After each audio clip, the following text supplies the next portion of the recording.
Meu nome é Letícia Graton. Meu nome é Isabela Graton. E você está escutando O Pessoal é Político.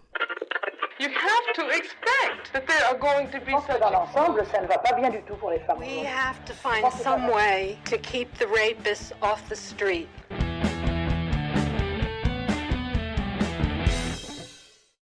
Olá, sejam bem-vindas a mais um episódio do Pessoal é Político. E hoje nós vamos falar sobre feminilidade, amor aos homens e heterossexualidade, porque esses são os temas super interessantes do capítulo 5 do Amar para Sobreviver. E também vamos falar um pouco sobre o livro Pornland, da autora Gayle Dines, entrando um pouco nesse assunto que nós já abordamos algumas vezes aqui no podcast e também no nosso curso, recentemente, que é a indústria pornográfica e, mais especificamente, nesse capítulo, a cultura da pornografia, o impacto que a pornografia tem nas nossas vidas e na cultura como um todo. Oi, gente, sejam bem-vindas. Hoje nós vamos abordar todos esses assuntos super interessantes que a Isabela falou e vamos trazer também a questão da síndrome de Estocolmo social para embasar ainda mais as críticas que a gente sempre faz aqui sobre essas questões, Então, claro que a gente já falou várias vezes aqui no podcast sobre heterossexualidade, sobre heterossexualidade compulsória, sobre feminilidade, cultura pornificada também, apesar de a gente não ter um episódio específico sobre isso, a gente já falou também bastante. Mas aqui a gente vai trazer, então, o Amar para Sobreviver, que é esse livro maravilhoso que a gente já está falando nos episódios anteriores, e conectar também um pouquinho com o Pornland da Gayle Dines, começar a trazer essa obra, que também é maravilhosa, especificamente, com o capítulo 6, conectando ele com o capítulo 5 do livro da D.L. Graham. Não, é muito interessante pegar esse conceito, da síndrome de Estocolmo social e usar também para explicar essas questões, porque as críticas que a autora faz à heterossexualidade, ao amor, das mulheres pelos homens e à feminilidade já estavam presentes nos outros livros que a gente abordou aqui, nas temporadas passadas. A gente já falou muito sobre isso, principalmente no Segundo Sexo, a Simone de Beauvoir, inclusive, tinha uma visão bem parecida com a da Graham, assim, sobre o amor, Então, já são assuntos, assim, que a gente não vai falar, estamos trazendo coisa nova hoje, entendeu? Mas a gente traz, com certeza, um olhar para esses assuntos que eu nunca tinha parado para pensar, Porque essa teoria da Graham, ela é muito baseada em autoras que já, vieram antes dela e tal, mas traz uma visão um pouquinho mais específica, um pouco diferente. E aqui eu acho que a tese do Amar para Sobreviver se concretiza e mostra toda a sua importância, Porque é um capítulo onde a gente vai ver questões, assim, mais práticas do dia a dia, de como isso acontece na vida das mulheres, sabe? Porque os outros ficam um pouco na base da teoria, assim, de certa forma. Com certeza, porque a gente já falou aqui sobre a síndrome de Estocolmo social e quais são os indicadores dela. O nosso último episódio foi sobre isso, então se você não ouviu, corre lá para ouvir também, para não ficar talvez tão perdida. O que é essa síndrome? Do que elas estão falando? Enfim. Mas nesse capítulo, a autora ela vai mostrar como que essa teoria explica algumas coisas que nós, infelizmente, consideramos como natural, E aí essas três questões são o que compõem, segundo ela, a identidade feminina, que é a feminilidade, o amor pelos homens e a heterossexualidade feminina. Cara, esse capítulo é sensacional, assim, gente. Particularmente é o meu favorito do livro, principalmente porque, como eu falei, eu acho que o início desse livro, ele é mais teórico no sentido de que a Graham quer te apresentar a teoria dela, Então ela vai falando, olha, essa é a minha teoria, blá blá blá, isso que eu penso, é inspirada nisso, é inspirada naquilo. É mais assim, no sentido de que ela vai trazendo muitas outras autoras, experimentos, e não que ela não traga aqui também. Mas acho que esse é um capítulo que toca muito profundamente, assim, nas nossas vidas enquanto mulheres, E no fim a gente vai trazer um pouquinho do Pornland pra vocês começarem a entender um pouco mais também sobre esse ótimo livro que, gente, quem não leu ainda, sério, a gente tá recomendando esse livro, assim, desde sempre. É verdade. É um livro maravilhoso. Todo mundo que quer aprender sobre pornografia, assim, eu recomendo demais. Inclusive, ele foi a grande referência, assim, do nosso curso e do meu TCC, de tudo que a gente faz sobre esse assunto, Porque a Gayle Dines é maravilhosa. Mas, antes de começar a falar também sobre esses dois livros, vamos só dar alguns breves recados, Como vocês já sabem, a gente tem uma campanha de financiamento coletivo, então se você tem interesse em apoiar o nosso trabalho, é só entrar lá em apoia.se/o pessoal é político e apoiar com qualquer quantia a partir de R$2. Realmente, galera, qualquer valorzinho aí já tá valendo muito a pena.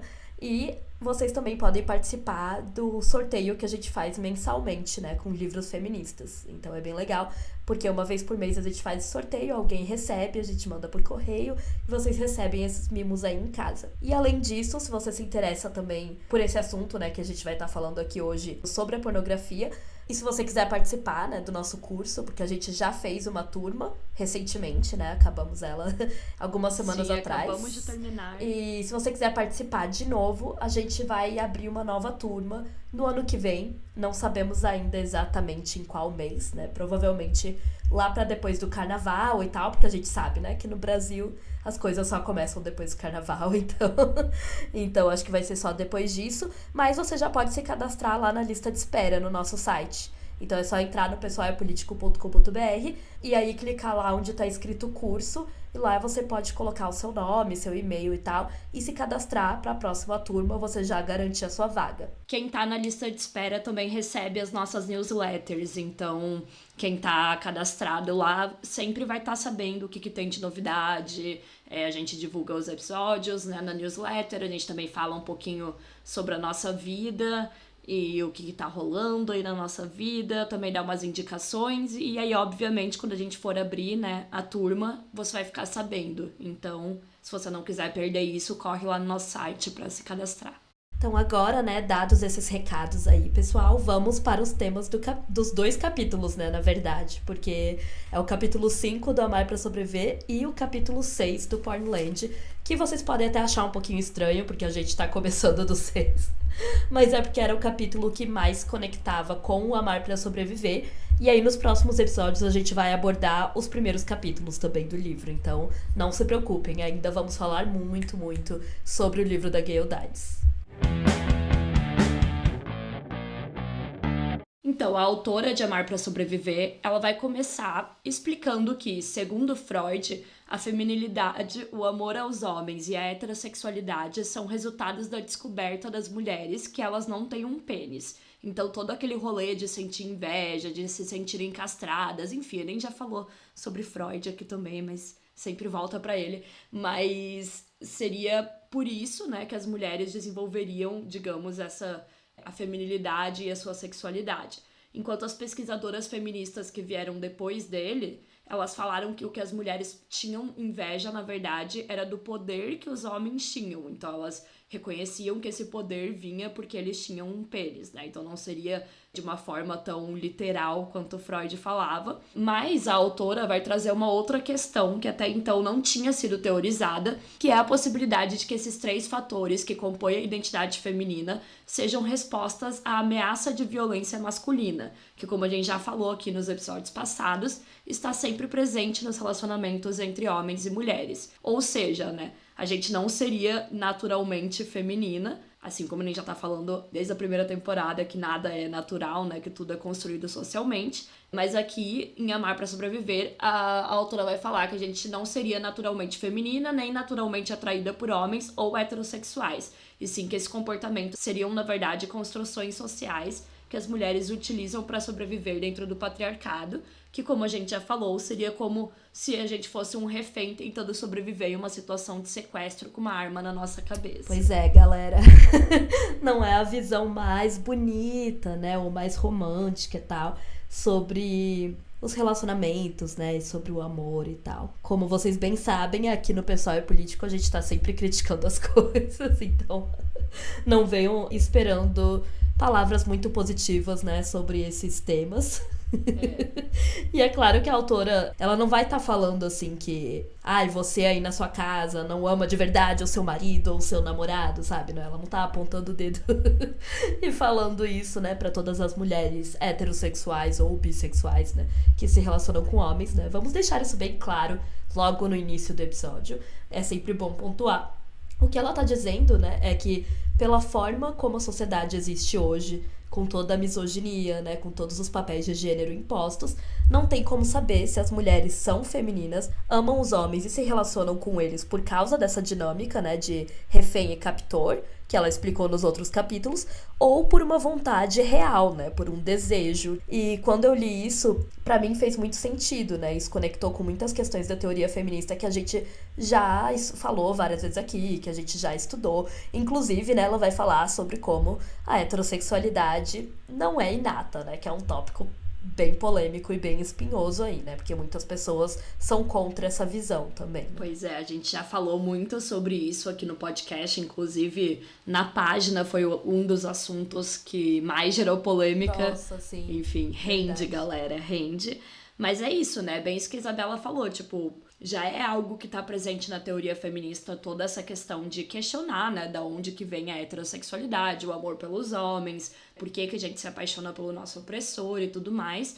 Mas quando você leu Amar pra Sobreviver, e aí por isso que toda feminista que leu ficou, tipo, muito impactada, é porque ele dá esse clique na sua cabeça do tipo, cara, essa analogia faz muito sentido e eu não tinha pensado nela antes, sabe? Porque é óbvio que a gente queria viver num mundo em que não fizesse sentido, mas quando a gente lê a autora falando, a gente fala, caralho, faz sentido. E aí você começa a ficar, tipo, realmente, cara, não tem como eu saber, sabe, se isso vem do fato da gente estar sempre com medo da violência masculina ou se realmente isso é genuíno, né? Por exemplo, se realmente é um amor genuíno. Enfim, não é que não tem como saber, gente, mas é complicado, é complexo, porque, de novo, né, construções sociais, e a gente sabe que tem vários fatores, e é claro que, como você falou, né, isso não é uma crítica individual ou uma forma de dizer que, sei lá, o amor entre homens e mulheres não tem como existe de verdade, não é esse o ponto, mas sim questionar quais são as condições que esse amor se desenvolve, né, e pra que ele serve no fim do dia.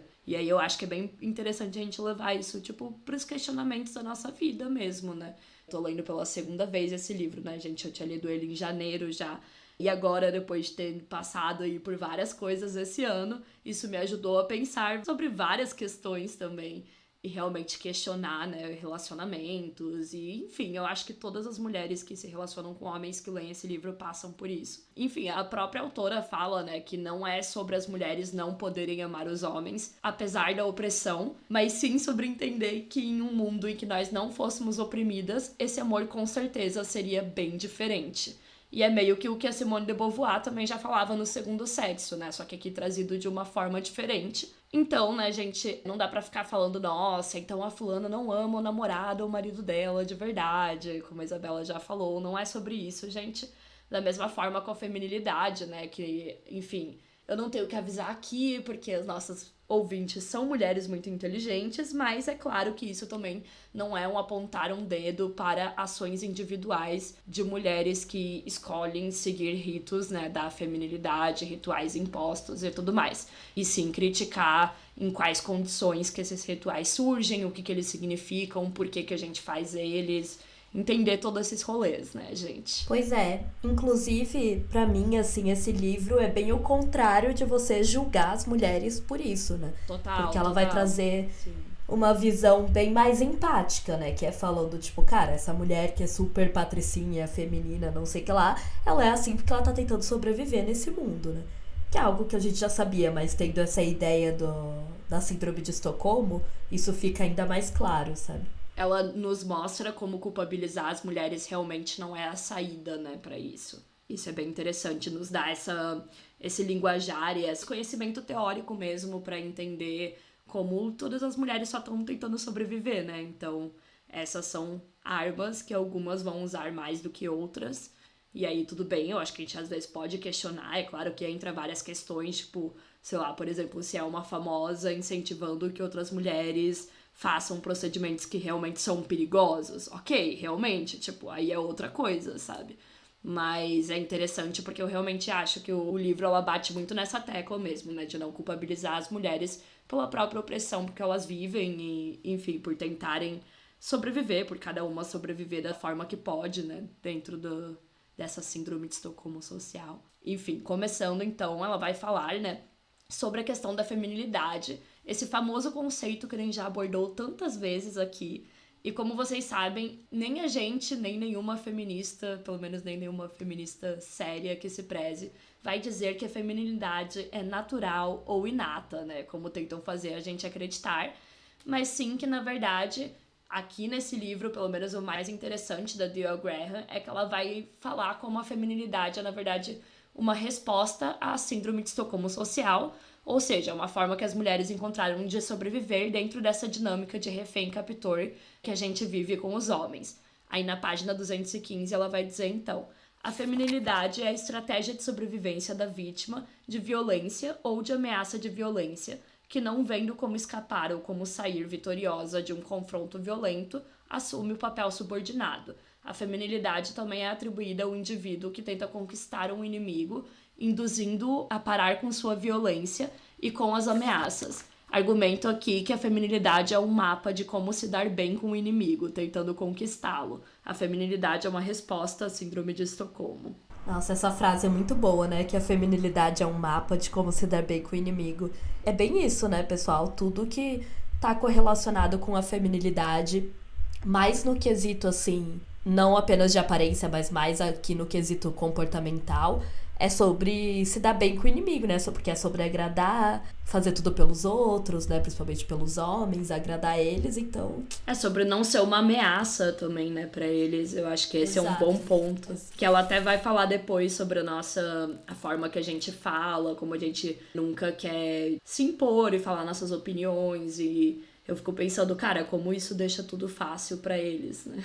Né? E ela vai falar também sobre como os comportamentos femininos se assemelham a de outros grupos oprimidos, né? Ela traz umas pesquisas da autora Ellen M. Hacker, de 1951, que compara os comportamentos de pessoas negras com os das mulheres. E isso é bem interessante, né? Porque, enfim, faz bastante sentido se a gente tá falando de pessoas que precisam sempre tomar cuidado e agradar as classes dominantes pra sobreviver, né? Ou pra ter uma vida minimamente decente, né? É muito aquilo, né? As pessoas dos grupos oprimidos sempre têm que ficar quietinhas, sempre têm que falar de forma menos assertiva, né? Porque se uma mulher fala de forma assertiva, ela já é vista como grossa e tudo aquilo que vocês sabem. Se uma pessoa negra fala de uma forma um pouco mais agressiva, já tem o estereótipo, né? A pessoa violenta, a pessoa, enfim, né? Já tem toda essa desumanização, comparação com animais e tal. Então, assim, faz total sentido comparar, né? Tanto o das mulheres com pessoas negras, quanto com qualquer outro grupo oprimido, né, da sociedade, por qualquer outro motivo. E além disso, né, ela também vai comentar que esses grupos acabam negando os fatos da sua opressão para conseguir sobreviver. Então, as mulheres, por exemplo, elas negam o quanto os homens nos ameaçam e o quanto a feminilidade é imposta pra gente como um mecanismo de defesa, né? Aquele famoso discurso de dizer, não, eu faço essas coisas, tipo, os rituais de beleza, depilação, etc., porque eu gosto, porque eu quero e tal, ao invés de questionar quem te ensinou que aquilo é bonito, em primeiro lugar, pra tentar nos colocar numa posição de poder que, na verdade, não existe, né? Tipo, fui eu que escolhi depilar o meu corpo inteiro, sabe? Porque eu gosto. Enfim, como se não existisse toda uma sociedade e, enfim, Exato. Marcas e publicidade, mídia, tudo isso que impacta, né? Então, na página 216, a autora explica a importância, né, dessa negação pra gente continuar vivendo, né? Pra gente continuar sobrevivendo.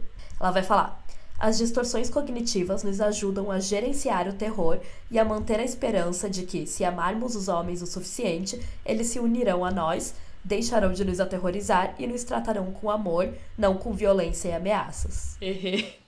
Ai, que triste. Isso é bem triste, mas é verdade. A gente distorce as coisas pra pensar que, tipo, se eu der amor pra ele, ele vai me dar amor de volta. E aí ele não vai ser violento como a maioria dos homens são com a gente, né? Sim, claro que você pensar, tipo, se eu der amor pra ele, ele vai dar amor de volta, isso deveria ser o normal. Deveria ser o básico. Mas aqui entra num nível...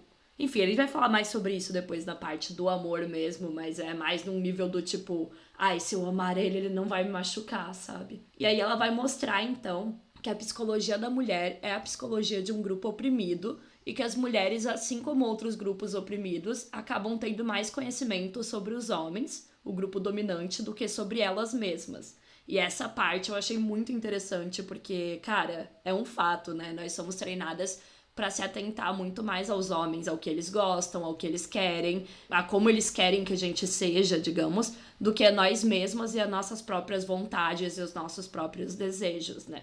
E isso faz com que a gente também internalize o que os homens pensam da gente. Como nós comentamos aqui nos episódios anteriores sobre o complexo de Cinderela, as mulheres elas aprendem a se ver pelos olhos dos homens e não pelos seus próprios olhos, né? E por isso a nossa identidade é construída dessa forma, sempre pensando no outro, sempre pensando no que o outro quer, no que o outro acha bonito, no que o outro considera que dá prazer, enfim. E é isso que a autora vai considerar essa psicologia do grupo oprimido, né? Que é esse grupo que tá sempre pensando no grupo que é o opressor, digamos, ao invés de pensar nele mesmo. Eu fiquei pensando nisso até com relação à colonização, né? Se você parar pra pensar, isso é bem bizarro, tipo...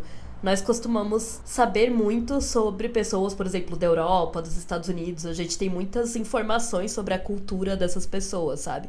Porque são as culturas hegemônicas, né? Então a gente vê na mídia, na TV, nos filmes, etc. Enquanto eles normalmente não sabem nada, só sabem o básico da nossa, né? Então, sim, isso acontece com todos os grupos de oprimidos e opressores, eu acredito, né? E isso, obviamente, funciona da mesma forma para homens e mulheres, né? Se a gente parar pra refletir, tipo... Ai, só pensar naquelas revistas toscas, tipo Capricho. Ai, o que os meninos pensam, sabe? Sem contar, né, que todos os pensadores, todos os filósofos, etc., foram homens, né? Os maiores que a gente estuda na escola, etc. A gente sempre vai tendo a visão masculina. Eu só fico lembrando das capas da Capricho com aqueles colírios feios. Ai, o que eles procuram numa mulher... O que eles procuram numa mulher? Tipo, a gente sempre quer saber o que eles acham, tá ligado? Agora, quando vem, sabe, homens fazer umas matérias do tipo, o que a mulher procura, o que é ideal pra ela, como agradar ela, tá um pouco se fudendo, né? Principalmente se a gente pensar também na questão do sexo, né? Que a Gayle Dines vai falar muito nesse capítulo. Ela fala da revista Cosmopolitan.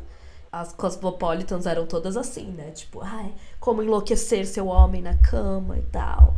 O que fazer pra dar o boquete perfeito, sabe? Tipo, enfim, né? O contrário nunca acontece, né, gente? Porque as mulheres, né, os homens nunca estão interessados em saber a nossa opinião e como nos agradar. E o pior de tudo, que é o que a autora fala ali, a gente mesma não sabe, né? As nossas opiniões e não tem o autoconhecimento, né, necessário. E aí, pra comprovar, né, todas essas questões da feminilidade e masculinidade, a autora cita um exercício que ela faz com os alunos dela em sala de aula. E aqui, se vocês quiserem fazer esse exercício, eu acho que seria bem interessante, né? E depois nos contem, ela pegava metade dos alunos ali de uma sala de aula e separava, né? Separava eles em 2 grupos, pegava metade deles e pedia pra eles anotarem as palavras que eles associassem com as palavras masculino e feminino. Aquele jogo de associação rápida, tipo, você não fica parando pra refletir, sabe? É assim, anote as primeiras palavras que vêm na sua cabeça. E aí ela pedia pra outra metade anotar as palavras que eles associavam com dominante e subordinado. A ideia é escrever a primeira coisa que vem na sua mente, sem parar pra refletir, pra analisar, pra pensar, tipo, será que isso tá certo, será que tá errado, né? E o que ela percebeu foi que, normalmente, as palavras associadas a feminino e subordinado eram as mesmas ou praticamente as mesmas, né? Normalmente envolvia palavras como fraco, pequeno, dependente, inseguro, enquanto as palavras utilizadas para descrever masculino e dominante também costumavam ser as mesmas, né? Que era tipo forte, poderoso, corajoso, agressivo. É um experimento, digamos, uma atividade, né, bem bobinha, mas que diz muito, né, sobre como o nosso cérebro conecta as coisas e tal. Então eu achei bem interessante. Ela fala também que quando tinha palavras que divergiam, né, no feminino e no subordinado, era porque o feminino, às vezes, eles colocavam algumas características positivas, tipo gentil, atencioso e sensível, que não estavam no subordinado. E que faz sentido também, né, porque as pessoas também conectam essas coisas com mulheres, né. Mas é importante ressaltar que esses comportamentos, mesmo sendo positivos, como, tipo, ser gentil, empático, etc., também são respostas à síndrome de Estocolmo, né, que é o que ela vai falar. Porque as mulheres, elas precisam aprender, né, a serem mais cuidadosas, mais gentis, mais empáticas, etc., para agradar os seus captores, assim como os reféns de um assalto. Quem quiser fazer esse exercício aí em casa, gente, eu acho que seria bem interessante. Eu acredito que se uma mulher, por exemplo, já feminista, já com uma bagagem teórica e tal, feminista, fizer isso, talvez os resultados sejam bem diferentes. É verdade, eu fiquei pensando nisso enquanto eu lia Mas aí eu também não sei o quão... Porque, né, obviamente ela faz, tipo, com jovens que não são tão politizadas ainda, mas mesmo...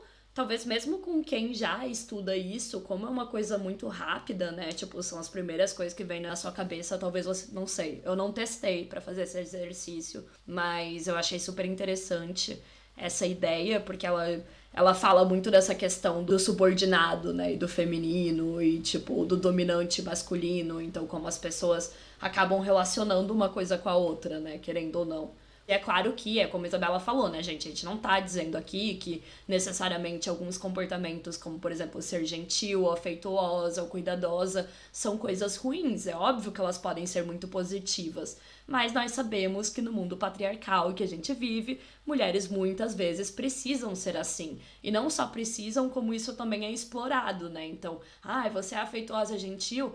Então fique cuidando das crianças, sabe? Como justificativas para que a gente fique com o trabalho, né, de cuidar das crianças, dos idosos, com trabalhos mais mal remunerados e tudo isso também.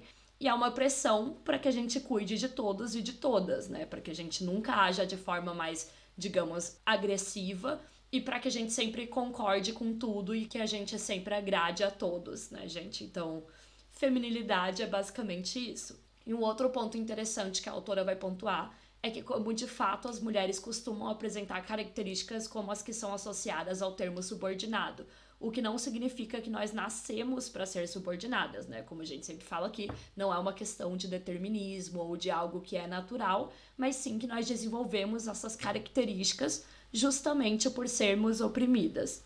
E aí na página 219 ela diz: se as mulheres como um grupo estão subordinadas aos homens, são cativas deles, é esperado que elas tenham essa psicologia. O trabalho de Jane Block, de 1976, esclarece ainda mais o fato de que, para as mulheres, a psicologia da subordinação é semelhante à psicologia da feminilidade, em seus aspectos positivos, síndrome de Estocolmo social. Em especial, a pesquisa de Block sobre as diferenças entre os sexos sugere que o comportamento das mulheres é caracterizado tanto pelos traços negativos atribuídos aos subordinados pelos estudantes, quanto pelos traços positivos atribuídos por eles à feminilidade.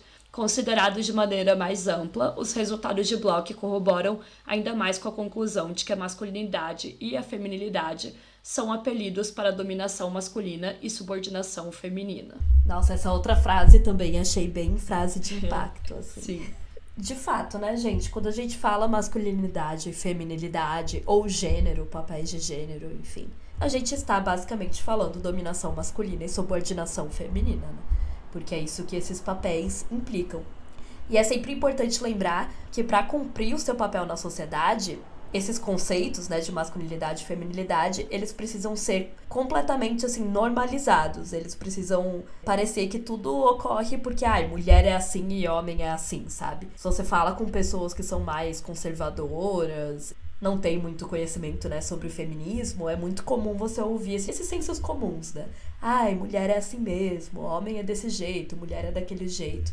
Essas características precisam parecer 100% naturais, assim, das pessoas, né? Até pra que ninguém questione, né?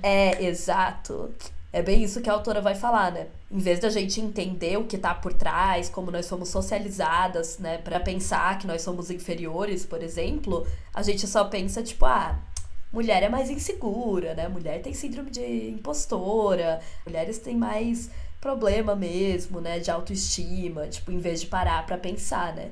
E questionar, e tipo, mas por quê? Porque de fato a gente tem, mas é aquela mesma coisa que nós já falamos várias vezes aqui no Pessoal é Político, né? Não é que é tipo, mulheres são inseguras porque são, é porque toda essa estrutura faz a gente ser insegura, daí isso se torna realmente verdade, e aí as pessoas falam isso como se fosse uma verdade universal. Exatamente. Sabe? A Simone de Beauvoir falava muito isso, né? Que, de fato, as mulheres são inferiores, mas não porque elas são, mas sim porque elas foram colocadas nessa posição a vida inteira, né? Então elas tiveram menos oportunidades para se desenvolver, para crescer, etc., que é igual que a Colette Dowling vai falar também, né, no Complexo de Cinderela, etc.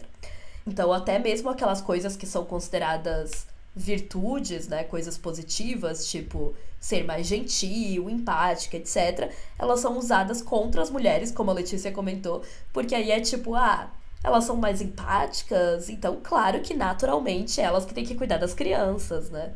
Porque elas têm um instinto materno, porque elas são muito mais cuidadosas. Que conveniente, não é mesmo? E assim, que conveniente também que, sei lá, esses vão ser os cargos que recebem menos, né? Por exemplo, professoras que cuidam de crianças recebem muito menos do que professores, tipo, de faculdade ou de colégio de ensino médio, né? E aí, nossa, tem que ser mulher, né? Porque mulher naturalmente cuida melhor. E aí é interessante porque a Graham vai falar que esses traços positivos, por mais que eles sejam positivos, né? Ela mesma, né, usa esse exemplo. O cuidado não é uma coisa negativa, você ser boa em cuidar dos outros. Pode ser uma coisa muito positiva numa sociedade. Mas, na verdade, nas mulheres isso se desenvolve devido à nossa subordinação, né? Devido ao nosso status aqui como oprimida, como o outro, como a Simone vai falar, ou como refém, como a Graham vai falar, né? É engraçado que ela fala até da intuição feminina, né? Então ela diz que a gente desenvolve isso, que as pessoas chamam de intuição feminina, que nada mais é do que sermos pessoas atentas aos sentimentos dos outros, né? Principalmente dos homens. As suas expressões, mesmo não verbais, sabe? Então tem muito aquelas coisas que as pessoas falam, nossa, as mulheres são muito intuitivas, elas captam as coisas muito rápido, tipo, sei lá, se o cara tá mentindo, esse tipo de coisa, sabe? Só que não é que a gente tem um superpoder, é porque a gente presta mais atenção no homem, porque, né, segundo a Graham, a gente quer agradar os nossos captores, né? Então, assim como um refém de banco quer deixar o cara que assaltou lá o banco feliz para que ele não mate, né, as pessoas, a gente também quer deixar os homens felizes. Então, desde pequenas a gente vai aprendendo, tipo, quando eu faço isso ele fica feliz. Quando eu faço isso ele reclama. Então, já vai captando, já vai entendendo melhor as expressões do cara, as caras que ele faz, esse tipo de coisa, e vai se moldando aos gostos. E isso tudo é muito de forma não consciente, tá, galera? Óbvio. Então, por isso mesmo que as pessoas falam dessa coisa de intuição, assim, como se fosse algo místico, ou algo tipo, as mulheres têm um sexto sentido. E aí a autora, ela também vai ressaltar que, embora a psicologia das mulheres seja semelhante à de qualquer outro grupo oprimido, há algumas diferenças, né? Incluindo a de que a nossa opressão está muito relacionada ao nosso corpo e, portanto, assume um caráter sexual que outras não têm. E a opressão das mulheres se expressa principalmente através da violência sexual, né? Como a gente já falou aqui naquele outro episódio, que foi bem pesado, que a gente falou aí sobre estupro, assédio, abuso, pedofilia, pornografia, prostituição. Querendo ou não, essas são as formas, né, que a opressão das mulheres mais aparece, é sempre de uma forma extremamente sexual. Então, nas páginas 224 e 225, ela vai falar: assim como o termo feminilidade tem sido utilizado idealmente pela cultura masculina para se referir aos comportamentos submissos das mulheres, e como, diferentemente do que acontece com outros grupos oprimidos, a opressão das mulheres tem caráter sexual, o conceito de feminilidade é impregnado de conotações sexuais que não costumam aparecer nos conceitos de opressão e síndrome de Estocolmo. As formas peculiares dessa opressão, por sua vez, moldam o caráter da resposta das mulheres à vitimização. Assim como a menina estuprada pelo pai se torna uma adulta promíscua, nós, mulheres, enquanto grupo, acreditamos que nosso corpo deve favorecer aos homens e que nosso valor está, antes de tudo, em dar prazer a eles. As mulheres cujas ações são compatíveis com essas crenças são vistas como femininas pela cultura masculina. Por isso, enquanto a psicologia da mulher se assemelha de outros grupos oprimidos, de certo modo, ela também é, assim como a psicologia da feminilidade, idiosincrática, a opressão baseada no sexo e na anatomia. E aí é justamente por conta desse caráter sexual da feminilidade que a autora Gayle Dines vai explicar no capítulo 6 do livro Pornland, intitulado Visível ou Invisível, Crescer Fêmea numa Cultura Pornificada, que hoje em dia, para você se enquadrar, né, nos padrões de feminilidade, você precisa usar a sua sexualidade, né, o seu corpo, cada vez mais, porque a nossa cultura tem se tornado cada vez mais pornificada, como a Gayle Dines vai dizer, né? Pra quem não conhece esse conceito, pessoal, a gente já falou dele algumas vezes, né, no Instagram, e acho que aqui também, em alguns episódios, Mas cultura pornificada nada mais é do que essa cultura que nós vivemos no momento, em que a cultura pop foi ficando muito mais parecida com o pornô de antigamente, né? Enquanto a pornografia foi ficando muito mais violenta. Hoje, quando você vê um clipe, tipo, da Luísa Sonza, das cachorrinhas lá, você vai ver coisas que há uns 10, 15 anos atrás estariam na pornografia, né? Ao mesmo tempo em que a pornografia foi ficando mais extrema, né? Com atos mais violentos contra o corpo da mulher, a cultura pop, principalmente os clipes, a música, os filmes também, né? As séries e tal, passaram a apresentar mais nudez e mais conteúdo explícito, né? E aí é uma cultura, basicamente, que a gente tá emergida, né, no momento, em que o corpo da mulher ganhou muito mais essa característica, assim, de tipo, você tem que mostrar muito mais o seu corpo, sabe, antigamente, porque ela vai até comparar a feminilidade atual com aquela que a Betty Friedan estudou, né, nos anos 50, lá na Mística Feminina, mostrando como antigamente o que importava, né, pra você ser uma mulher boa, digamos, feminina e tal, era você ser uma boa mãe, uma boa esposa, você saber limpar a casa, você saber cozinhar, etc, etc. E hoje em dia o que importa é você ser sexy, né? A gente meio que só mudou um pouco os modelos da feminilidade hegemônica. Ninguém tá dizendo que um é melhor do que o Exato. outro, gente. É óbvio que nenhum é bom, tá? Não é esse o ponto. Até porque nenhum estereótipo, né, de feminilidade é positivo. Mas analisando a cultura ao longo dos anos, a gente vai percebendo que é assim mesmo, assim. E claro que isso teve muito a ver com a liberação sexual, né, com todos os movimentos lá dos anos 60 e 70 de liberdade sexual, que as mulheres também participaram e tal. Mas também começou com isso, mas as mulheres não conquistaram o que elas queriam ter conquistado, né? Que era uma liberdade de fato que envolve, né, direitos sexuais e reprodutivos, né, aborto legalizado, aborto seguro, esse tipo de coisa, que era o que as mulheres queriam, além de, claro, né, o direito de poder fazer sexo quando elas quisessem, com quem elas quisessem, sem ter todo esse tabu, essa coisa de só tem que ser no casamento, etc. Mas o que a cultura neoliberal de hoje em dia virou não foi isso, né? Não foi um mundo realmente igualitário, mas sim um mundo muito mais voltado para os mesmos ideais que tem na pornografia, né? Que é de ver o corpo da mulher como um objeto e a gente tem que passar a se sexualizar muito mais para sermos vistas enquanto femininas, né? Se você pegar uns clipes, por exemplo, dos anos 2000 até 2010... É claro que as meninas se hipersexualizavam, mas não era tanto, sabe? Não era com uma frequência tão grande e com cenas tão explícitas quanto tem hoje em dia, né? Isso é bem resumido o que é a cultura pornificada, né? Mas é isso que eu falei, sabe? É claro que a gente não tá falando que, sei lá, as mulheres têm que voltar a limpar a casa e cuidar dos filhos pra resolver esse problema, né? Mas é sim que a gente tá comparando e mostrando que, na verdade, é só um novo tipo de feminilidade, né? Só um novo padrão. Muitas pessoas acham que o fato de a gente ter ido de um padrão pro outro quer dizer que, sei lá, a sociedade evoluiu de certa forma, sabe? Porque, agora as mulheres podem mostrar o corpo, sendo que não, ele é tão ruim quanto o anterior. É claro que a gente tá falando só dos padrões em si, né, gente? Não da questão de realmente ganhos de direitos que podem ter ocorrido de uma época para outra. A gente tá falando do que é considerado ser mulher. Mas enquanto tiver esse padrão, né, do que é ser mulher, não é porque... é porque agora tem esse viés de tipo, elas fazem porque elas gostam, sabe? Elas fazem porque elas querem. Que a gente sempre critica aqui, né? Como vocês sabem. Se você estiver se perguntando o que é a cultura pornificada, é só... Eu ia falar ligar a TV, mas eu acho isso meio old school. Eu mesma nem tenho TV. Mas é só você ir no YouTube e ver os clipes mais recentes, né? Então, em toda série, em todo filme também, né? As mulheres sempre têm que mostrar o corpo hoje em dia, né? Senão, parece que a gente não tem... Sei lá, que a gente não tem propósito ali, que a gente não tem valor, né? Que a gente não existe, então, né, basicamente. Que a gente não existe, que é o que a Dailis vai falar nesse capítulo, né? Ela mostra como as meninas jovens, hoje elas só têm duas opções.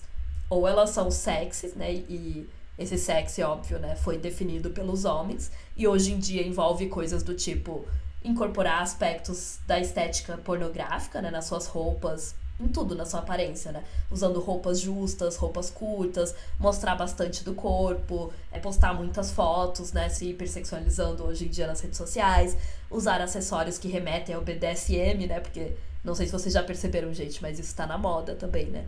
Usar aqueles acessórios que, tipo, parecem coleira, aqueles harness, esse tipo de coisa. Está sempre super depilada, né? Assistir pornô, claro, pra você ser uma mulher legal, empoderada, super feminista, liberal, etc. Estar disponível para fazer sexo casual, né, no primeiro encontro, enfim, quando o cara quiser. Ou você é basicamente invisível, né, não consegue arranjar um namorado e marido. E antes que alguém venha falar, ai, gente, não é tão assim. Aqui a gente tá falando do geral, né, da cultura no geral. É claro que vai ter um homem ou outro que destoa disso, que não se importa com essas coisas e tal. Mas isso, assim, falando no geral mesmo, né. Eu acho que uma boa série pra ver isso, por exemplo, é Euforia, né, que... Tudo bem, é muito exagerado, bem mais exagerado do que foram as nossas adolescências, mas eu acho que é interessante porque ela mostra muito isso, né? Inclusive a gente já falou sobre essa série lá no Instagram, assim. Ela mostra super as meninas, tipo, assistindo pornô pra aprender o que fazer e usando as roupas, né? Que nem você falou dos acessórios de BDSM, né? Tem uma das personagens que usa essas roupas. Claro que, de novo, né, gente, é muito exagerado. Não acho que alguém vai pra escola daquela forma. Tem até os memes, mas eu acho que é um bom exemplo de, tipo, o extremo, que claro que vai ser diferente. E é claro que também depende da bolha, né? Então eu sei que, por exemplo, se a gente for nas bolhas evangélicas, não vai ser assim.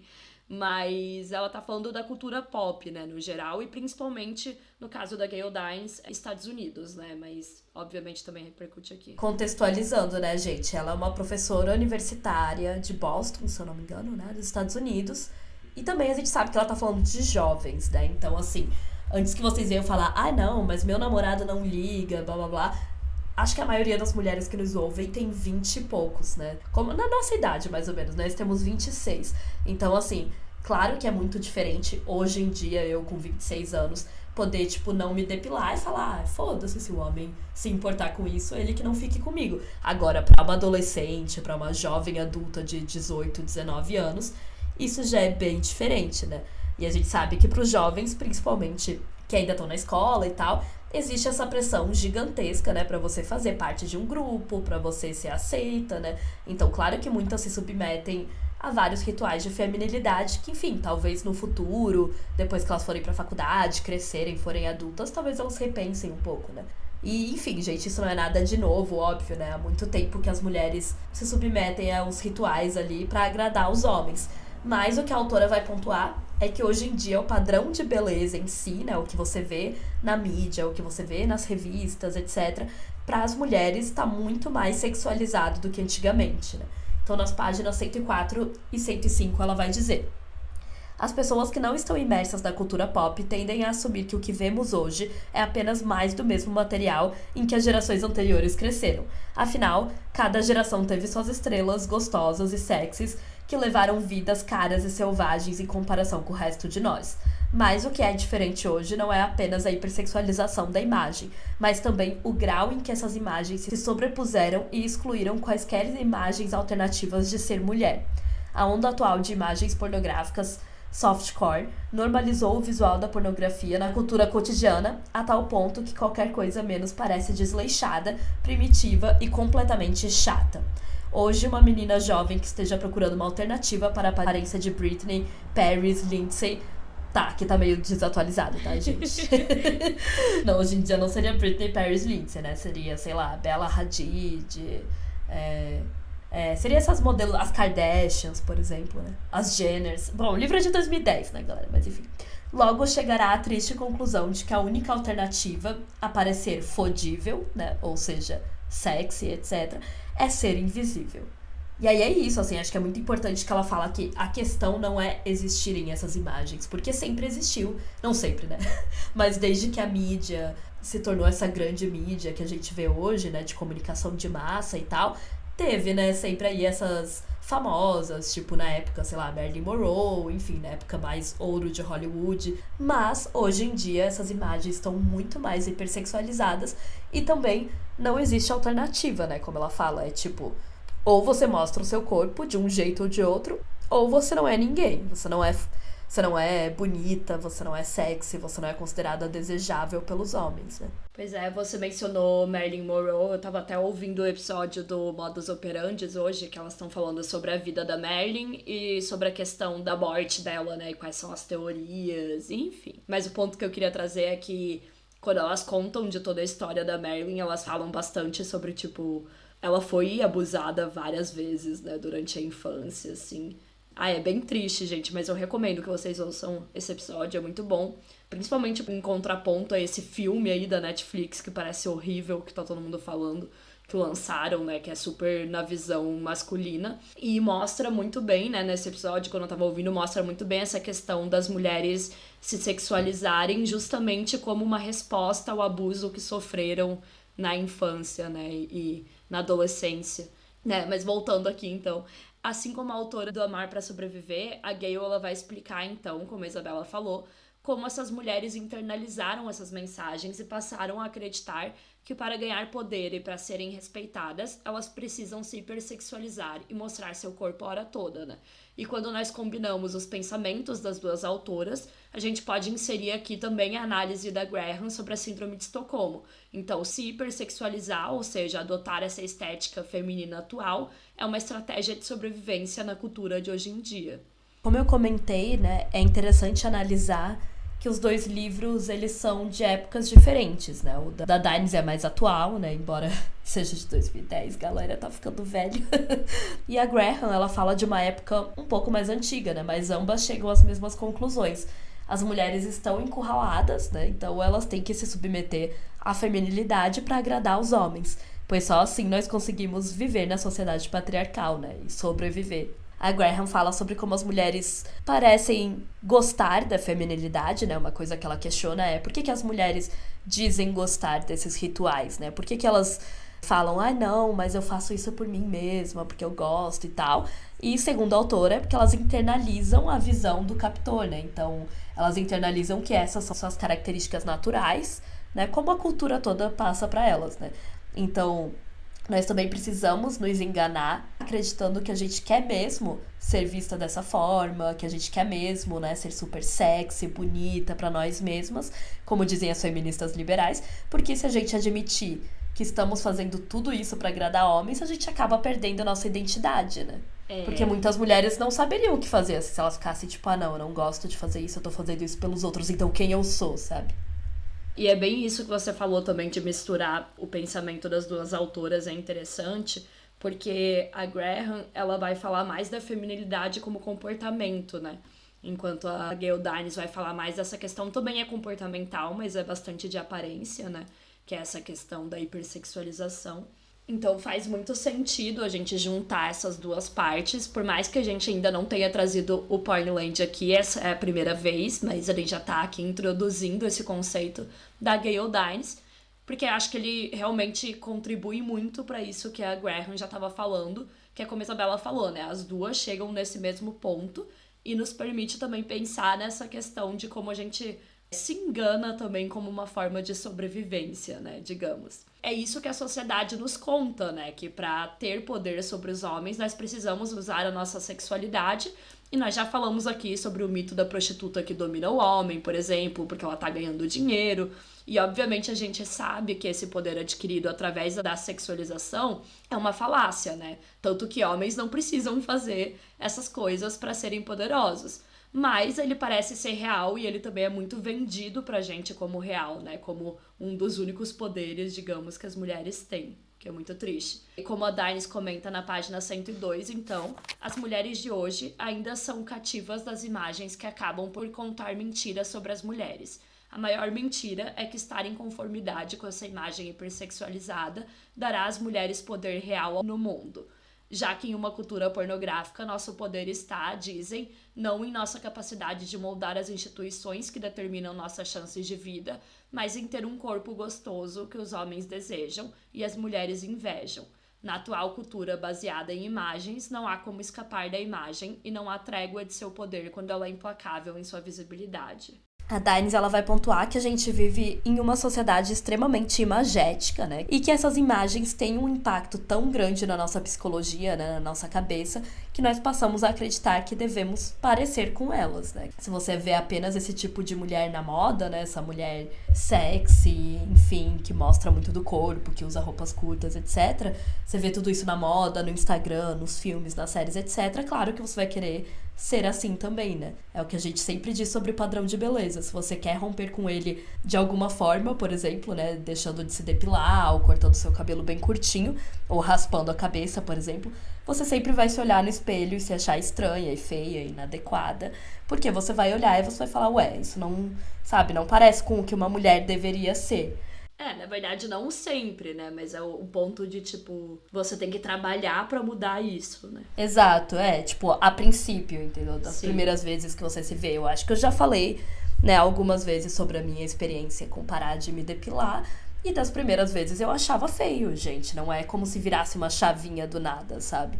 Não parece bonito, elegante e tal, porque não é o que a gente vê por aí, né? Então é por isso que muitas mulheres falam: eu odeio pelos, nossa, fico tão mais bonita, toda lisinha, não sei o que lá. Mas não é pelos outros, é por mim, sabe? É só porque eu pessoalmente odeio, mas tipo, por que será, né? E aí, né, como a Letícia falou ali naquele trecho, a gente é alimentada essa ideia, né, essa mentira de que se a gente seguir todos esses ritos, se a gente fizer tudo isso, se portar dessa maneira, utilizar esse tipo de roupa, etc., a gente vai ter uma espécie de poder na sociedade, né? É uma mentira, né? De fato, porque não é um poder de verdade. Até porque, né, gente, hoje em dia, se praticamente toda mulher já faz isso, então a gente já teria que estar numa revolução feminista, né? Exato, já teria que estar, nossa, sem feminicídio, sem estupro, sem nada. Mas não é assim. Mas também não quer dizer que não existem privilégios, né, para as mulheres que seguem todos esses ritos. É óbvio que existem, senão não faria sentido elas fazerem, né? Não faria sentido ser uma estratégia de sobrevivência, né? Se não ajudasse a sobreviver. A gente sabe que ajuda até certo ponto. Exato. Que é muito legal que isso vai interseccionar com o que a Graham fala, né? Questionar até que ponto isso está nos ajudando mesmo, isso está nos ajudando a sobreviver ou não, sabe? Então nós mulheres, né, que seguimos isso, eu vou falar nós porque, enfim, eu e Letícia não somos hipócritas também, a gente tem uma aparência bem feminina e tal. E tem a questão do comportamento também, né? Não é só a aparência. A feminilidade vai pra muito além da aparência, mas só falando na questão, assim, de aparência. A gente sabe que ser considerada uma mulher bonita e atraente no mundo traz coisas positivas, né? Traz privilégios, digamos assim, que vai desde, por exemplo, empregos, né? Até outras coisas do tipo ter a atenção dos homens, um homem querer te proteger mais, de certa forma, né? Esse tipo de coisa. Você não se sentir sozinha, porque é muito mais fácil encontrar um relacionamento. Várias coisas assim que você vai ganhando certos benefícios, né, quando você se enquadra nessa feminilidade, que é o que a Dines vai comentar, que é muito mais fácil você impor algo para um grupo de pessoas se você der algo em troca, né, óbvio. Seja isso a atenção masculina ou até mesmo outras coisas mais práticas, tipo dinheiro, tipo empregos, etc.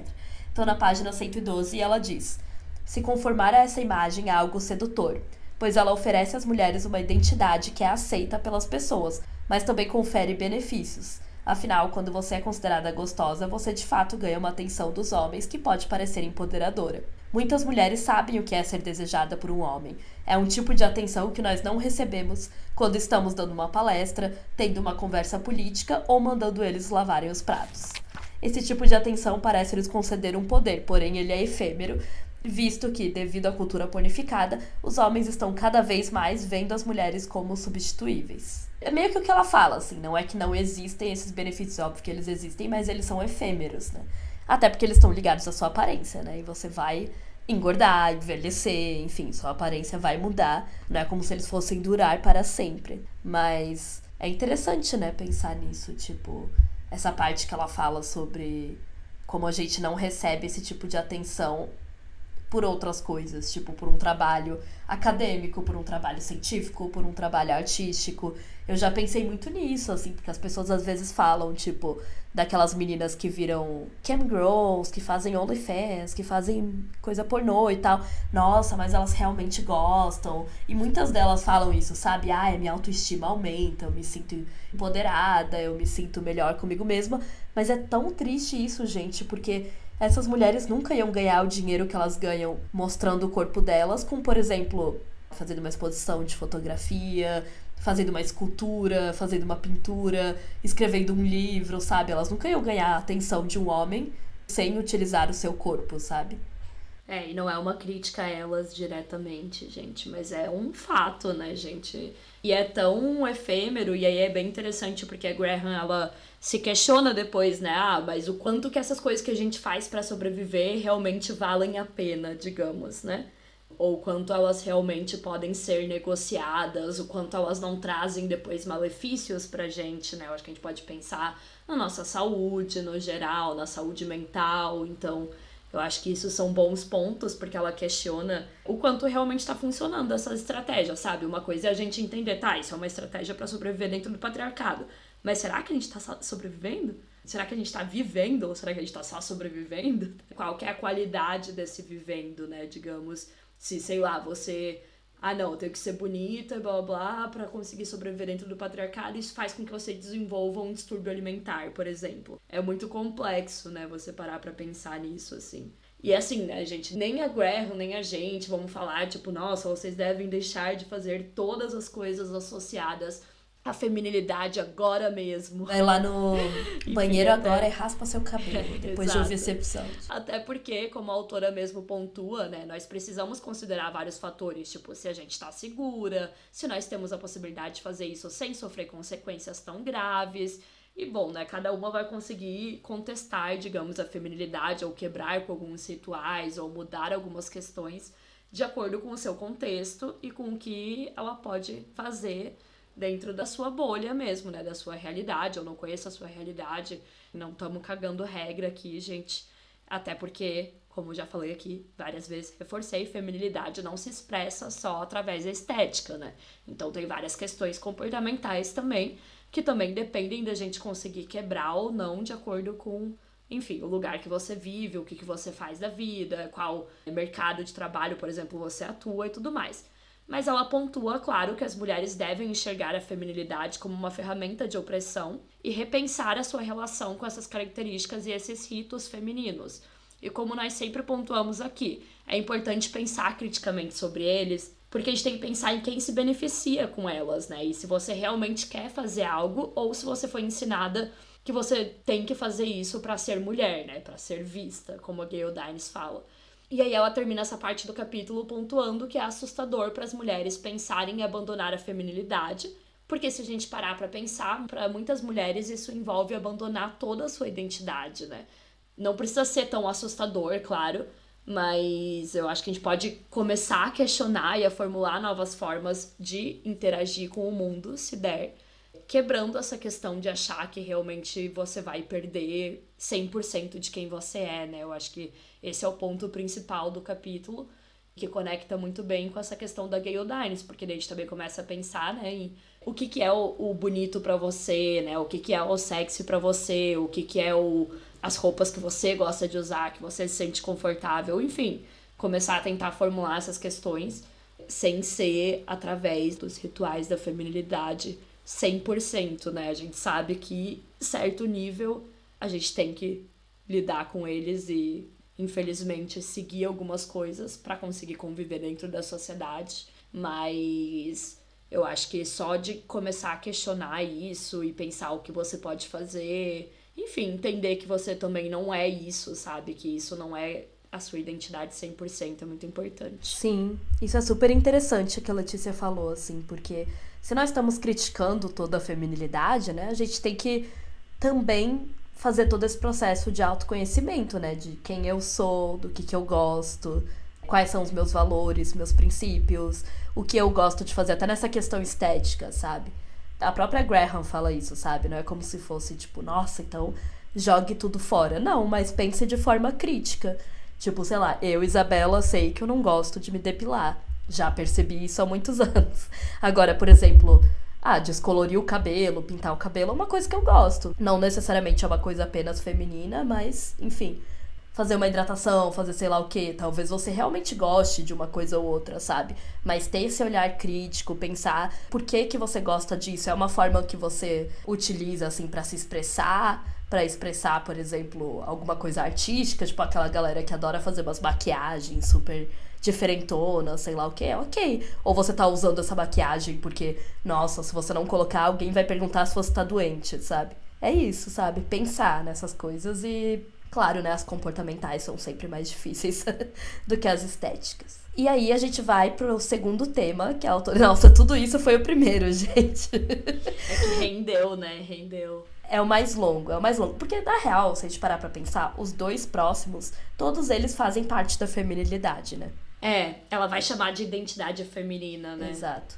E aí o segundo é o amor pelos homens, né? Que é o que a autora vai abordar ainda nesse capítulo do Amar para Sobreviver, né?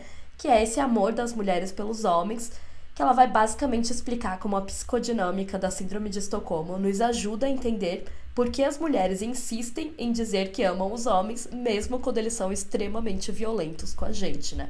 E, de novo, galera, eu tô falando enquanto grupo, né? Eu sei que, pessoalmente, né, se você tem um namorado, um marido, etc., por favor, se ele for violento com você, não insista em dizer que ama ele, mas a gente sabe que acontece muito também, né, com vítimas de violência doméstica e tal. Mas aqui falando num aspecto social, de mulheres enquanto grupos e homens enquanto grupos. Se a gente olhar para as estatísticas, né, eles são as pessoas que mais ameaçam a nossa existência, né, que mais nos violentam, que são extremamente agressivos com a gente, né? Então, Exato. É bizarro se você parar pra pensar, né? Como ela mesma comenta, o tanto de mulher que diz amar homens, o tanto de mulher que é heterossexual, que se expressa, né? Que tem identidades heterossexuais e tal, né? E pra ela, né? Pra autora, essa necessidade de amor e de conexão surge da nossa necessidade de proteção e segurança contra a violência masculina. Ironicamente, é a própria violência deles que faz a gente amar eles, né? E não porque a gente gosta de ser violentada, mas porque a gente acredita que se amarmos eles, nós vamos ser mais bem tratadas, que eles não vão nos violentar se nós dermos amor. E também que eles vão nos proteger da violência de outros homens, né? E isso é algo que a gente já falou bastante lá na temporada passada, né? A gente trouxe a visão da Simone de Beauvoir sobre os relacionamentos românticos. Então, se você não ouviu, eu super recomendo que você vá lá ouvir também. O episódio é o 47, que é o que a gente fala sobre os relacionamentos, né, entre homens e mulheres, relacionamentos românticos. E é um ótimo complemento para esse daqui. Sim, ele é muito bom, gente. Se vocês não ouviram ainda, vão lá ouvir, porque a Beauvoir tem uma visão muito interessante sobre essa questão do amor, que tá muito alinhada, né, com o que a Graham fala também. Eu acho que é um complemento bem legal, né? E aí, para explicar melhor todo esse fenômeno, né, do grupo oprimido que ama o opressor, a autora ela começa falando sobre a nossa necessidade de conexão. Então ela explica que enquanto homens buscam ter mais autonomia, né, no mundo no geral, né, fazer as coisas mais sozinhos, mais eles por eles mesmos, nós somos ensinadas a estar sempre dependendo dos outros e principalmente buscando a aprovação deles, né? Pode ser claramente visto já no capítulo anterior, porque ela dá vários exemplos de coisa que mulheres fazem, tipo negar sua própria raiva e coisas do tipo, pra manter um relacionamento, né? Até porque as mulheres que são responsabilizadas quando os relacionamentos acabam, né? E elas crescem a vida inteira ouvindo que precisam ter relacionamentos. Então é uma coisa muito mais séria e muito mais importante para as mulheres, né? Então acho que já começa daí essa questão de necessidade de conexão nesse sentido de precisar ter alguém, né? Que ela começa, tipo, explicando que para as mulheres isso é muito mais forte do que para os homens. E isso já começa a explicar por que a gente vai atrás, né, de se relacionar com os nossos próprios opressores. Pois é, galera, a gente já falou bastante disso nos episódios sobre o complexo de Cinderela, né? E faz total sentido, porque as mulheres realmente colocam muito, né, do seu valor no fato de ter alguém do seu lado ou não. Ela chega à conclusão de que essa necessidade de conexão através do relacionamento romântico, porque é isso, né? Nossa cultura valoriza muito mais o relacionamento romântico do que amizades e etc. É muito maior nas mulheres do que nos homens, justamente porque é uma resposta à violência masculina. Ter um homem do nosso lado passa uma ilusão de segurança, né? De que nós seremos protegidas, tanto dos outros homens quanto deles, né? Porque a gente acredita, não, meu namorado, meu marido nunca faria isso comigo, né? Segundo a autora, é possível perceber isso através das diferenças nos discursos entre homens e mulheres. Então, na página 233, ela fala: o estilo de comunicação dos homens ajuda a manter uma hierarquia de dominação e propiciar a eles status dentro dessa hierarquia. O estilo de comunicação das mulheres serve tanto para comunicar aos homens que elas não estão disputando a dominância, quanto para estabelecer um vínculo com eles. Um vínculo cujo propósito é eliminar a violência das interações entre homens e mulheres e estimular os homens com quem as mulheres estão interagindo a protegê-las das violências de outros homens enquanto eles lutam por dominância. Então, basicamente, até mesmo a nossa forma de se comunicar, de falar com os homens, é para dizer, tipo, não estou competindo com você, não estou querendo te dominar e, por favor, me proteja, me deixe segura, sabe? Ela reforça, né, que o jeito que a gente se comunica, que a gente fala, que a gente dá as nossas opiniões, é sempre como se a gente quisesse indicar que a gente tá ali aberta, sendo receptiva, mostrando que a gente não quer competir com eles, né? Que a gente não tá dentro de uma hierarquia competitiva. E é justamente isso que, se a gente for pensar, faz com que muitas mulheres não consigam ser assertivas ou falar o que pensam, coisas que nos prejudicam em lugares como ambiente de trabalho, manifestações políticas e todo esse tipo de coisa, né? Se você for pensar nas consequências desse tipo de comunicação. E tem vários linguistas que estudam isso, gente, tipo a questão de homens interromperem muito mais mulheres também ao falar, e toda essa questão de como cada gênero se expressa, né, e fala. E aí a autora, ela termina explicando que muitos pesquisadores acreditam que essa necessidade de conexão feminina poderia ser uma qualidade boa, assim como a gente falou das outras questões da feminilidade, né? Principalmente porque ela nos permite ter mais empatia pelo outro. Afinal, a gente quer se conectar mais com o outro, então a gente tá mais aberta aos relacionamentos, né? A ouvir as pessoas e tudo mais. E, na teoria, isso parece muito lindo e muito legal. Mas aí, na prática, né, o que acontece é que os relacionamentos não têm essa reciprocidade e muitas vezes também não tem o respeito que seria necessário para que isso desse certo, né? Então, o que acontece na grande maioria das vezes, gente, de novo, generalizando, é que as mulheres são muito mais receptivas e abertas a ouvir, a ter empatia, a entender, por exemplo, quando um cara, sei lá, trata elas mal, ou é babaca, ou faz algum comentário, ela pensa, ah, não, esse comentário eu vou entender, por que que ele falou isso? Ah, ele tá bravo porque, sei lá, pô, ele me deu uma patada porque alguma coisa aconteceu no trabalho, sabe? Tipo, tem mais empatia pelo lado de quem trata elas de alguma forma, sei lá, até mal, não tô falando de abuso, sabe? Mas tenta entender o lado do outro e o contrário não acontece, né? Então isso acaba não sendo bom pra gente, apesar de ser uma característica boa, que deveria ser incentivada em todos os seres humanos, acontece que a gente faz isso por eles dentro dos relacionamentos e a gente faz esse trabalho emocional por eles, né? Aquela questão de ficar justificando as atitudes da outra pessoa e ela não faria isso por você, sabe? E é muito triste, porque muitas vezes você tá lá super justificando as atitudes de pessoas que estão cagando pra você, sabe? Essa é a verdade.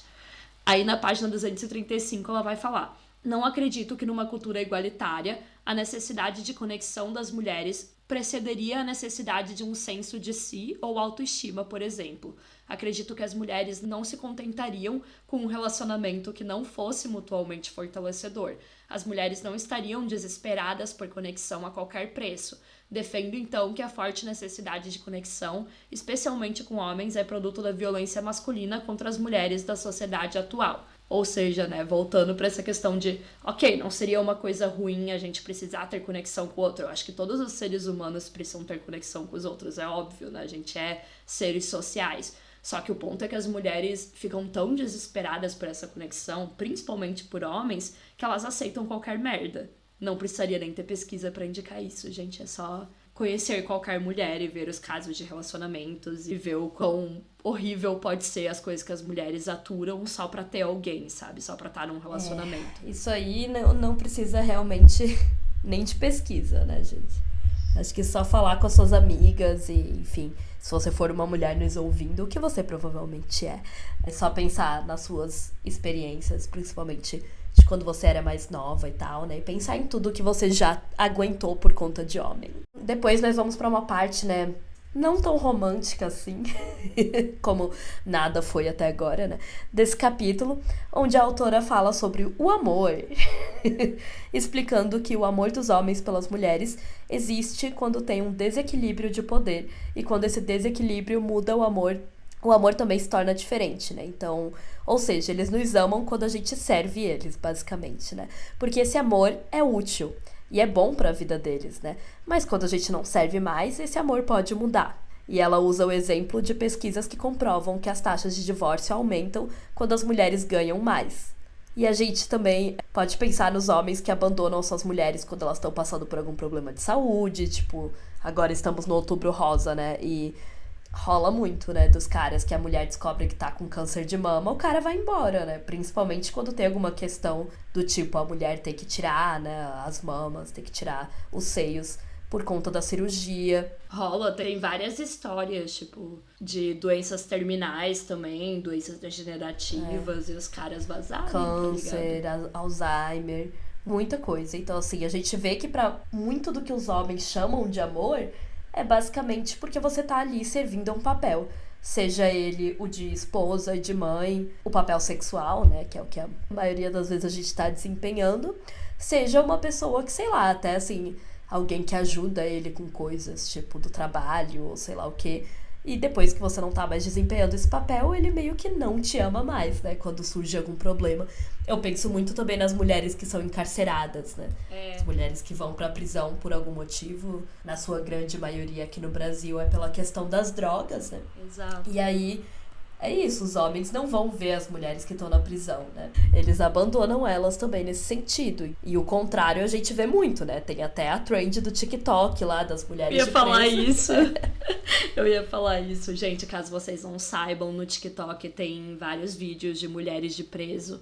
É todo um lado do TikTok, assim. Eu sempre boto a mão na consciência porque a gente dá risada desses conteúdos que é tipo, indo visitar meu homem. Aí elas se chamam de primas, enfim, entre elas. Mas o contrário não existe, né, gente? Por que será? E é só ver qualquer relato de, por exemplo, o Drauzio Varela, né, que é famosíssimo por ter trabalhado muitos anos nas prisões femininas. Ele tem até um livro sobre isso. E ele fala muito sobre isso, né, sobre o abandono das mulheres lá dentro, que os caras não vão visitar elas, tá ligado? Eles simplesmente largam. E isso mostra muito sobre o que é o amor pra homens, né, gente? E convenhamos, não tô falando que todo mundo tem que encarar esse tipo de situação. Eu sei que tem gente, enfim, que às vezes não consegue. Mas as estatísticas mostram que as mulheres continuam ao lado dos homens, porque a gente tem uma visão muito mais de amor, que é tipo, o amor tem que enfrentar tudo, Exato. sabe? A autora, inclusive, fala essa frase uma hora ali. A gente tem que passar por cima de tudo, tipo... E aí, além disso, ela vai falar também que a maior parte dos homens busca humilhar, degradar e infligir dor às mulheres em atos sexuais, né? Alô, alô, pornografia. Pra ter uma experiência erótica prazerosa. E isso a gente com certeza vai explorar mais a fundo nos próximos episódios, né? Justamente por fazer tão parte, né, da indústria pornográfica, dos conteúdos que a gente vê nos sites pornôs e tal. E é muito tenso, né? Porque, como ela falou aqui, pro homem ter uma experiência sexual prazerosa, muitas vezes ele tem que praticar atos que são humilhantes pra mulher, que degradam a mulher de alguma forma, que fazem ela, enfim, se machucar de alguma forma, né? Então, esse amor também, né, tá baseado na necessidade de nos dominar, né, de forma violenta.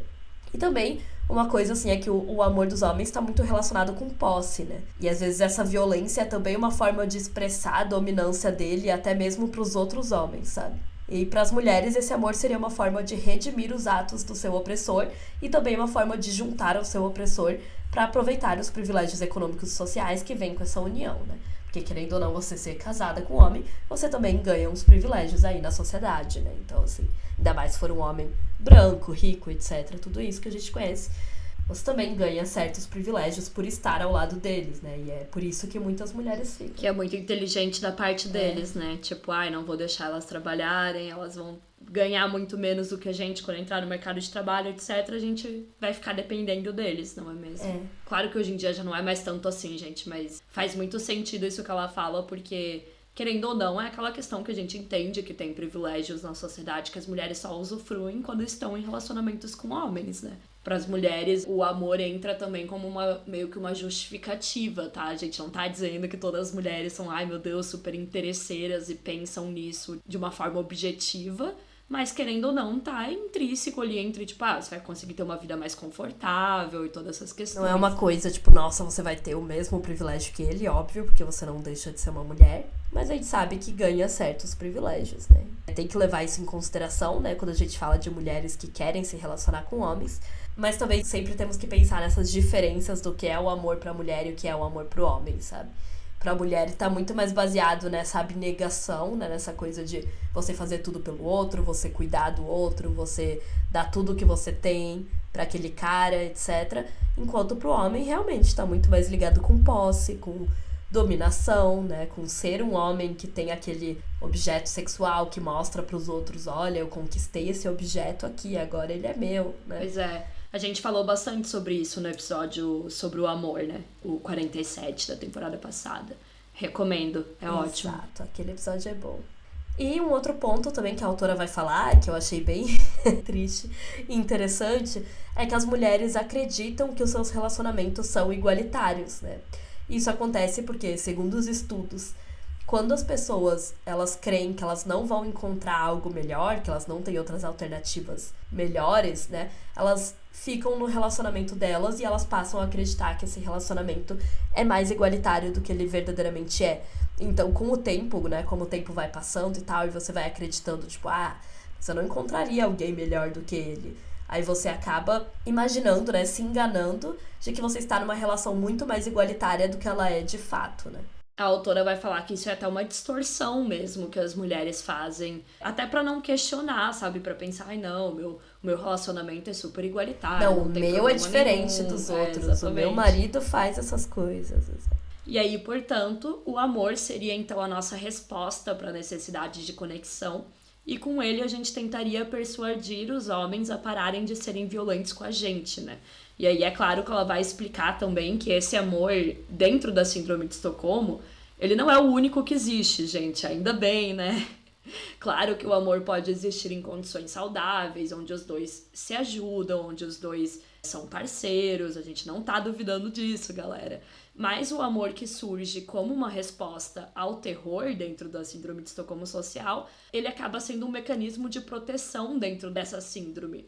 E ele seria muito mais comum na sociedade, visto que essa síndrome de Estocolmo social é a norma, né, gente? Então é o mais tradicional, digamos, né? E paradoxalmente, é essa tentativa de proteção que faz com que as mulheres ofereçam serviços domésticos, emocionais, reprodutivos e sexuais para os seus opressores. Nessa tentativa de conexão que você precisa ter, que você é desesperada por ter esse relacionamento, você acaba oferecendo todos esses serviços de bandeja pros caras, né? Então, o nosso amor, para os homens, ele serve muito bem, né? Como a gente falou, essa utilidade pro patriarcado, porque se a gente acredita que a gente tá fazendo por amor, é mais fácil de nos dominar e é muito mais fácil, né, de fazer com que a gente faça as coisas por eles em nome do amor. Entender a síndrome de Estocolmo nos ajuda a entender melhor por que as mulheres se sacrificam tanto nos relacionamentos e também nos ajuda a ter uma visão que não culpa as mulheres que usam essa tática, né? E aí, quando a gente pensa também nessa questão do trabalho, a gente pode pensar em todo o trabalho que não é remunerado, né? Que é esse trabalho de cuidado feito dentro de casa, cuidado com os filhos e tudo mais. Quando as mulheres começaram a questionar essa questão do trabalho dentro de casa, elas têm aquela famosa frase, né? Que não é amor, é trabalho, acho que é como elas falam. Mostra muito como a gente usa o amor como essa justificativa para fazer as coisas, sabe? Dentro da sociedade patriarcal, sendo uma resposta da síndrome de Estocolmo, né? Como essa forma de se conectar com o nosso opressor para que ele seja mais bonzinho com a gente no fim do dia. E o mais triste disso tudo é que mesmo entendendo que o amor é usado pelas mulheres para tentar se proteger, né? O que a gente sabe hoje em dia é que ele, com certeza, essa tática com certeza não funciona, né? Então isso que é o triste, porque, ok, a gente tenta usar para se proteger da violência dos homens, mas como a gente pode ver e como a autora vai pontuar, não tem funcionado, né? Porque os homens continuam nos agredindo, continuam nos violentando, né? Então não é uma forma de parar a longo prazo, né? A violência masculina. Pode até ser de certa forma, em certos relacionamentos a curto prazo, com homens que não são violentos, etc. Mas não é uma solução coletiva, como ela vai comentar, e não é uma solução a longo prazo, né? A gente continua tendo muito mais chances de sofrer violências como abusos físicos, estupros, né, abuso sexual, etc., dentro de casa, né, por parte dos nossos parceiros, namorados, maridos, etc. Ou seja, galera, tá na hora de repensar isso aí, hein? Aí na página 240 a autora termina essa parte do capítulo explicando: embora o amor dos homens pela parceira possa ajudar a reduzir o desequilíbrio de poder em alguns casais, especialmente no estágio do galanteio, ele não equaliza o relacionamento. Além disso, como o amor faz com que a mulher ofereça serviços ao homem, de maneira não recíproca, ele sequer ajuda a equalizar o relacionamento. O amor ajuda a equalizar as relações entre homens e mulheres em geral. O amor pode ajudar no casamento, mas ele não equaliza essas relações.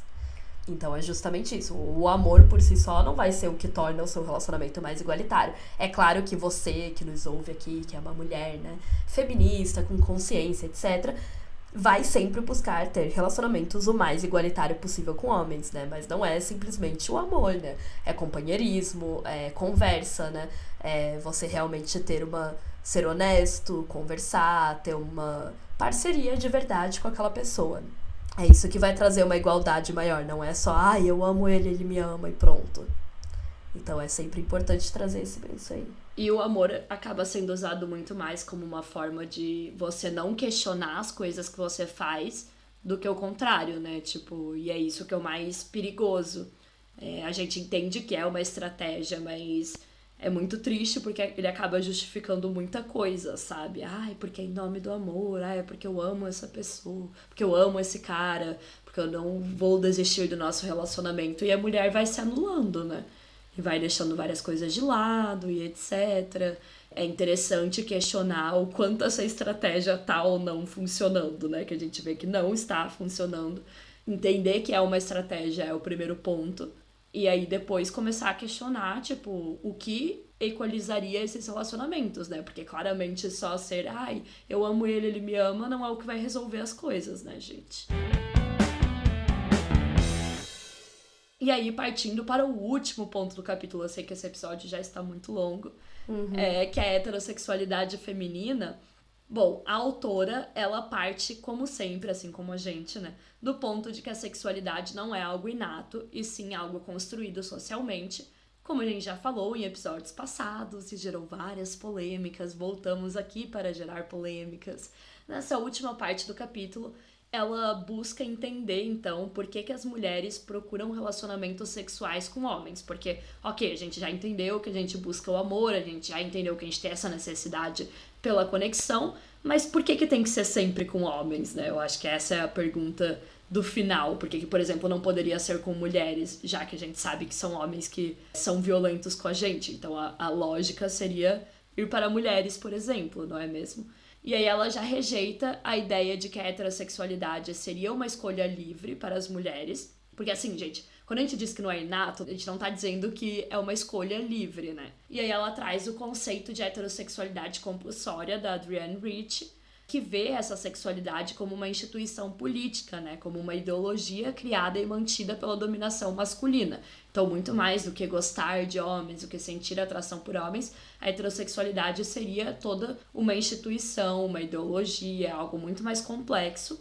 E aí, segundo a autora, a síndrome de Estocolmo social ajudaria a explicar por que essa dominação masculina é tão sexualizada e por que as mulheres tendem a se identificar como heterossexuais, né? Porque, por exemplo, elas poderiam sentir atração por homens, mas não ter a identidade heterossexual, por exemplo, né? Então, na página 245, ela explica: defendo que não há hora mais propícia para que ocorra o afeiçoamento ao agressor do que o momento quintessencial no qual a subordinação dela e a dominação dele se anulam mais claramente, no ato heterossexual.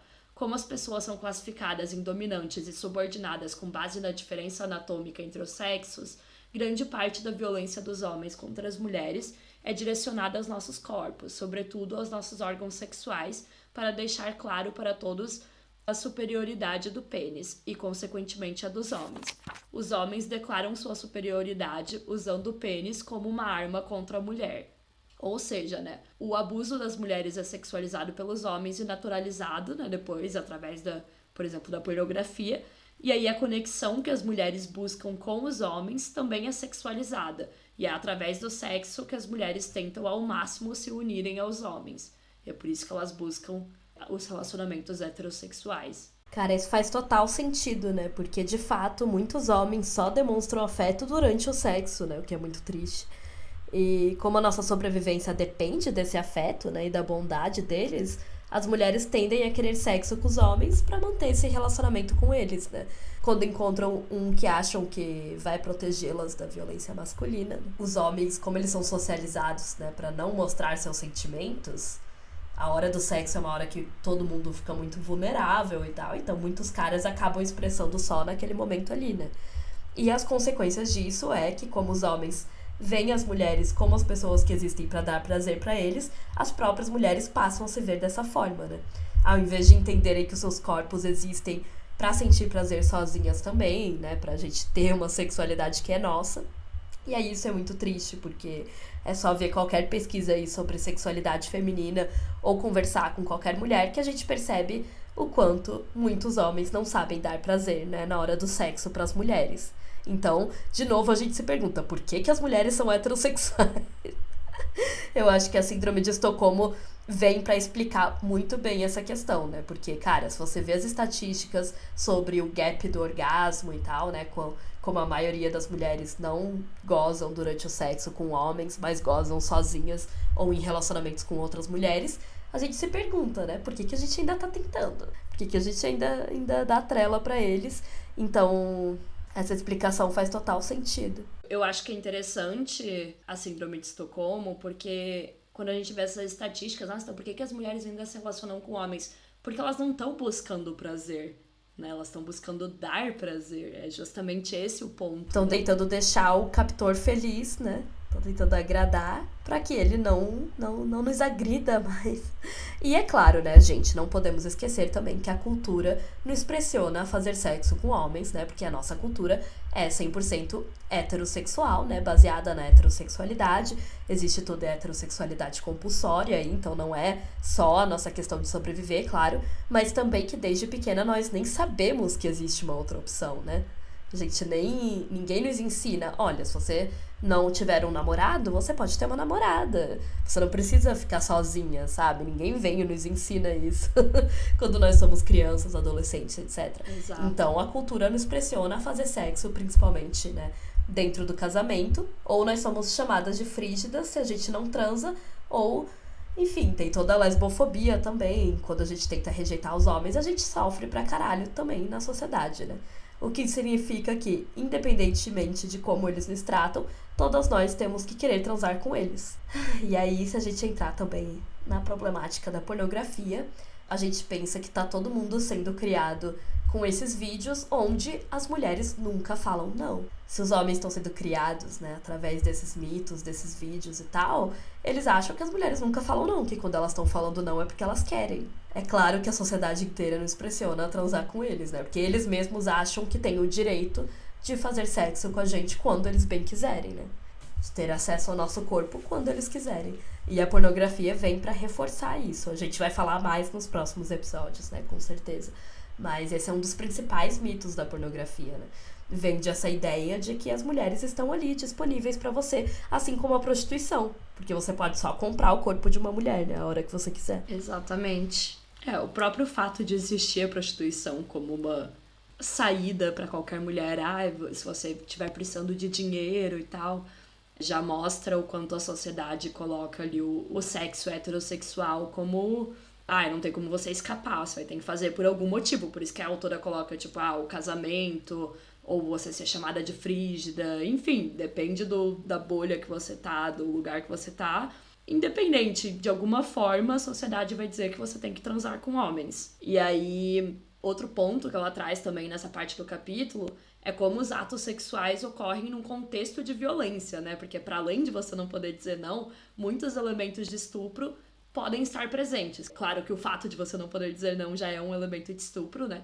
Mas ela quer dizer mais no sentido também da própria violência mesmo, né? Muito por causa da pornografia também. mesmo no caso de atos sexuais que ocorrem entre parceiros que se amam. Então, é muito complicado, porque mistura muitos elementos e também é por isso que muitos homens não percebem estupro da mesma forma como mulheres percebem, né? Justamente porque eles acham já que eles têm esse poder e que eles podem fazer o que eles quiserem, que a mulher não pode dizer não, e daí tem toda a questão da pornografia romantizar, né? Atos extremamente violentos e agir como se todo mundo quisesse fazer eles. Então, enfim, né, galera? Complicado. Exato, nos próximos episódios a gente vai falar mais, mas realmente, assim, com o passar do tempo também, com certeza por influência da pornografia, né, o sexo foi ficando mais violento, como qualquer mulher solteira hoje em dia pode te contar, né? E aí ela termina explicando que da mesma forma que o amor ainda pode existir fora do contexto da síndrome de Estocolmo, a heterossexualidade feminina também poderia se desenvolver como uma identidade. Ela não tá falando, gente, que só existe por causa da síndrome de Estocolmo, mas que em uma sociedade igualitária, onde a gente não vivesse, né, como reféns, as mulheres também se sentiriam livres para se identificarem como lésbicas ou bissexuais, enfim, para terem identidades que fugissem, né, da heterossexualidade e não se sentiriam sempre coagidas a se considerarem hétero. Eu acho que faz muito sentido, mas é aquilo, é muito triste porque a gente nunca vai saber, né, como é que seria.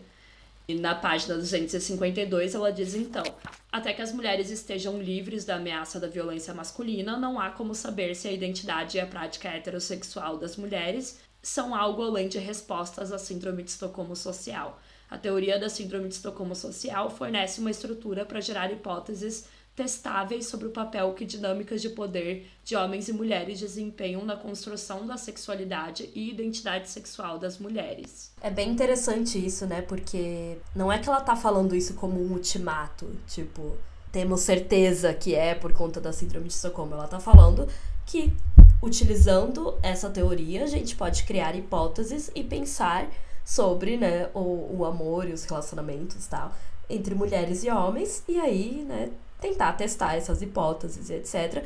E que realmente não tem como a gente saber, né? Porque a gente vive nessa sociedade patriarcal. Não tem como a gente saber como seria se nós vivêssemos em uma sociedade igualitária. Será que os relacionamentos entre homens e mulheres ainda existiriam? Ou se existiriam, seria dessa forma, né? Será que não teria mais mulheres que se relacionariam com outras mulheres? Será que a gente não veria, pelo menos, mais como uma possibilidade, né, se relacionar com outras mulheres? Enfim, são vários questionamentos, né, que no fim ela termina o capítulo trazendo essas perguntas bem interessantes que podem guiar o nosso pensamento sobre sexualidade, sobre feminilidade também, né? Por exemplo, se nós não sofrêssemos com a violência masculina, como que a gente ia experimentar o erotismo? O que seria ser sexy se não tivesse essa visão masculina, muitas vezes voltada para a violência, né, para degradar a mulher? Como a nossa atitude com o nosso corpo mudaria? Qual seria a relação das mulheres com o seu próprio prazer, né, durante o sexo? São vários e vários pontos e várias questões que todas as mulheres deveriam se perguntar para entender melhor, né, sobre a sua sexualidade, sobre as suas relações com os homens. Exatamente. E assim ela termina esse capítulo, né? Muito foda, como a Isabela falou, eu acho que é o melhor do livro. Depois desse só tem mais um, né? Só tem mais a conclusão. Então, agora a gente vai dar uma pausa aí no Amar pra Sobreviver pra focar no Pornland pelos próximos episódios. E depois a gente vai voltar no fim com os capítulos finais de todos os livros, incluindo do Amar pra Sobreviver, porque todos eles têm em comum que o último capítulo são sobre como combater essa cultura, né? Como combater a misoginia, o patriarcado, então. Gente, porque é claro que as autoras chegam no final e elas não querem te deixar 100% deprimidas, né? Elas querem oferecer soluções, né? Então todas elas terminam de uma forma assim, vamos buscar soluções, tal, para esses problemas. Então, vai ser bem legal, gente. A gente vai focar nos próximos episódios aí sobre pornografia, que também tem tudo a ver com Amar pra Sobreviver, como vocês ouviram hoje. E aí, depois disso, a gente volta e dá essa finalização aí com todos os livros da temporada. Exato. Vai ficar bem legal, ansiosa. E aí agora vamos então para os recadinhos finais. Eu espero que vocês tenham gostado desse episódio. Obrigada por ouvirem até aqui, né? E se você gostou, por favor, compartilhe esse episódio no seu Instagram, compartilhe com seus amigos, manda para aquela amiga que tem interesse em saber mais sobre essas questões. Avalie no Spotify, você pode avaliar ali com as estrelinhas, que também nos ajuda bastante. Nos siga nas redes sociais, @pessoalepolítico no Instagram, @pessoalpodcast no Twitter. Se inscreva para receber nossa newsletter no site, pessoalepolítico.com.br. E se você quiser apoiar o nosso trabalho, em apoia.se/pessoalepolítico, você pode apoiar com qualquer quantia a partir de R$2.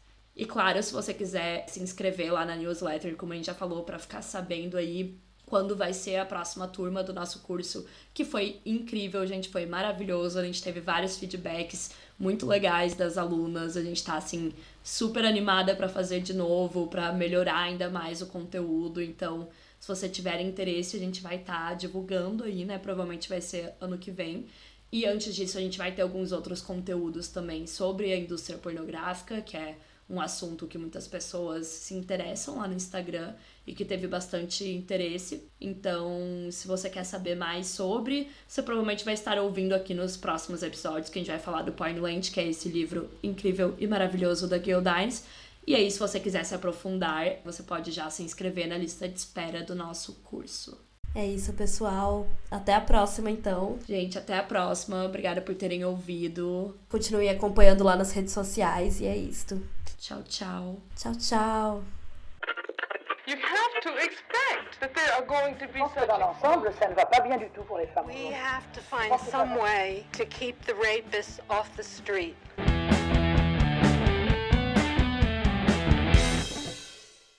O Pessoal é Político é produzido e roteirizado por Isabela Graton e Letícia Graton. A trilha sonora é da Letícia Bergamin, a edição é feita pela Bárbara Rubira e a identidade visual foi desenvolvida pela Manuela Elon.